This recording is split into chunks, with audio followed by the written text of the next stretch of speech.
শরীরে তেমন কোনো আঘাতের চিহ্ন তো দেখা যাচ্ছে না। সেটাই তো অবাক লাগছে বাঁটুল। সাপে কেটেছে গো। সাপ?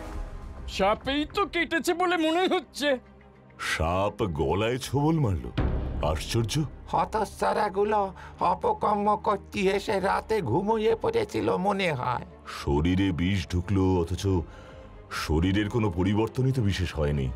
নবীন খুড়ো, তোমার এই বাগানে কি কি সাপ আছে? কত সাপই তো আছে গো, এত বড় বাগান, কোথায় কি আছে?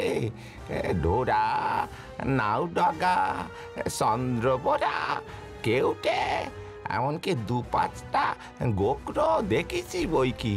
দারোগা বাবু, ওদের বডিগুলো নিয়ে যান, পোস্টমর্টেমের ব্যবস্থা করুন। দেখুন রিপোর্টটা একটু তাড়াতাড়ি পাওয়া যায় কিনা। পোস্টমর্টেম রিপোর্টটা খুবই জরুরি। তুমি অন্যরকম কিছু সন্দেহ করছো নাকি বাটুলদা? অন্যরকম তো বটেই।